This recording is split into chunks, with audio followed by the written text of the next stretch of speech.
నమస్కారం, city news కి స్వాగతం. ఈ రోజు ముఖ్యాంశాలు: గోదావరిలో పంట రాకపోకలు ప్రారంభం.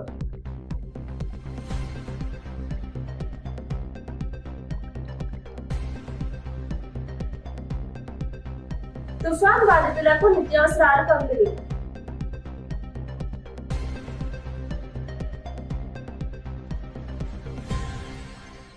బయ్యన్ కళాశాలలో పటేల్ జయంతి వేడుకలు.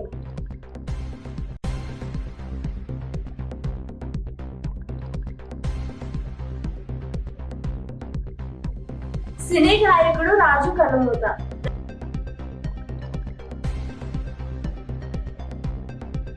ఇప్పుడు కాసేపు ప్రకటనలు. శ్రీ శంకర ఈఎన్టీ హాస్పిటల్ ప్రారంభించి ప్రథమ సంవత్సరం పూర్తయిన సందర్భంగా వార్షికోత్సవ శుభాకాంక్షలు. Doctor Yalla Priya Ramesh garu, MBBS MS ENT, chairman and consultant ENT surgeon, head and neck surgery, 6,000+ successful surgeries, 18,000+ successful treatments, 100% success rate, advanced endoscopic ear and micro ear surgeries, advanced endoscopic nose and sinus surgeries, pediatric ENT surgeries, adenoids and tonsillitis, critical care microscopic head and neck surgeries, 24/7 ENT emergency and critical care. Sri Shankara ENT Hospital, అత్యాధునిక చెవి ముక్కు గొంతు hospital, union bank ఎదురుగా bank street, Palakollu. Cell number 9542374424.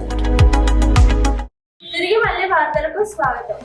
మంతా తుఫాన్ ప్రభావంతో 5 రోజులుగా నిలిచిపోయిన ఉభయ గోదావరి జిల్లాల మధ్య పంట రాకపోకలను అధికారులు శుక్రవారం నుంచి పునరుద్ధరించారు.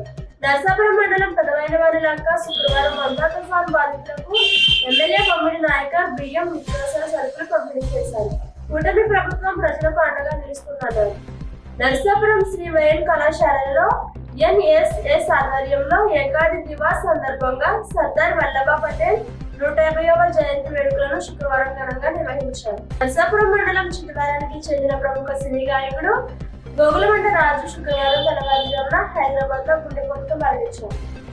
ఈ వార్తలు ఇంతటితో సమాప్తం. మరో కొన్ని వార్తలతో కలుసుకుందాం. నమస్కారం.